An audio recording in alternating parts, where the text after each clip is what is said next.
Sabrina सरमत को call करती है। सरमत कहता है मुझे तो लगा था तुमने मेरा नंबर ही डिलीट कर दिया होगा, मुझे यकीन नहीं आ रहा तुमने कॉल किया। तो कहते मुझे तुमसे मिलकर कुछ ज़रूरी बात करनी है। अमर कहता है हाँ मुझे भी तुमसे मिलकर कुछ ज़रूरी बातें करनी है। चांद से अमर को बार बार कॉल करती है लेकिन वो कॉल नहीं उठाता तो वो गुस्से में मोबाइल फेंक देती है। चांद से कहती है सरमत मुझसे बात क्यों नहीं कर रहा। उसकी मामा कहती है तुम थोड़ा सब्र से काम नहीं ले सकती। चांद से कहती है मैं सब्र क्यों करूँ। उसकी मामा कहती है वो सबरीना को पसंद करता था, उनकी एंगेजमेंट हुई थी। सरमत की मामा उसकी बातें सुन लेती है और पूछती है किसकी कॉल थी। तो कहता है किसी ज़रूरी काम से कॉल आई थी। कुलसुम कहती है हमने मिसअंडरस्टैंडिंग पैदा की थी इसलिए ये रिश्ता ख़त्म हुआ है। वो अभी भी सबरीना के लिए फीलिंग्स रखता है। तुमने भी तो कभी सरमत के दिल में जगह बनाने की कोशिश नहीं की। अरुण बार बार अबीरा को कॉल करता है लेकिन अबीरा कॉल नहीं उठाती। तो कहता है ये अबीरा मोहब्बत के लायक है नहीं। अबीरा मोहित को बुलाती है, मोहित मुंह मोड़ लेता है। अबीरा कहती है मुझसे इतनी नफरत करते हो कि मुझसे मुंह मोड़ लेते हो। तो मोहित कहता है मैं तुमसे नफरत नहीं करता। अबीरा कहती है लग तो ऐसा ही रहा है। क्या हम पहले की तरह दोस्त नहीं बन सकते जैसे बचपन में थे। मोहित कहता है बचपन गुजर गया। कहती दोस्ती तो वापस आ सकती है ना। वो मोहित को कहती है मैं बहुत अकेली हूँ, हारून ने मेरे साथ बहुत बुरा किया, मुझसे बदला लिया है शादी करके। अनीसा शुजा को बताती है अबीरा रो धो कर हम मोहित की हमदर्दियां हासिल करना चाहती है।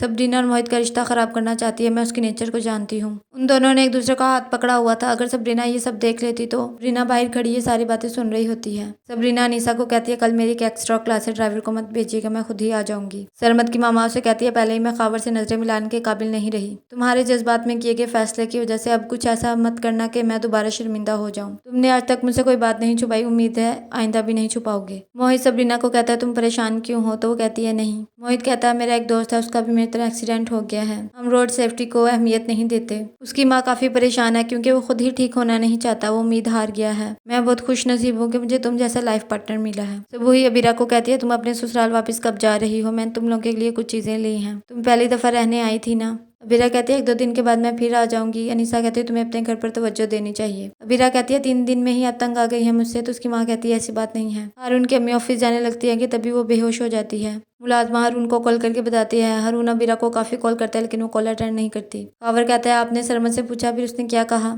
राजदा कहती मैंने सरमत से बात की थी, सबरीना का और उसका कोई कांटेक्ट नहीं है। तो वो कहता है मैं अपनी दोनों बेटियों की वजह से बहुत परेशान हूँ आपा। सरमत सबरीना को कॉलेज से पिक करता है और वो दोनों रेस्टोरेंट चले जाते हैं। मोहित का डैड मोहित को कहता है अबीरा ने तुमसे माफ़ी मांगी, तुमने उसे माफ़ कर दिया, अब बस ठीक है। मोहित कहता है मैं और अबीरा बात करें, किसी को कोई इतराज़ है। तो कहता है नहीं कि तुम्हारी मामा परेशान है। मोहित कहता है हाँ मैंने अबीरा को माफ़ किया है, सबरीना को अच्छा नहीं लगा। तो उसके डैड कहते हैं जो भी फैसला करो सोच समझ के करना। सरमत सबरीना को कहता है कि गलतफहमी की वजह से गलत फैसला हुआ, अब तुम क्या पूरी जिंदगी मुझसे नफरत करती रहोगी। सबरीना कहती है मैं आपसे नफरत नहीं करती, मैं आपको आपका गिफ्ट वापस करने आई हूँ। मैं और मोहित बहुत मुश्किल से एडजस्ट हो रहे हैं, आप सामने आ जाते हैं मेरे तो वो इनसिक्योरिटी फील करते हैं, हमें अपनी ज़िंदगी में खुश रहने दें।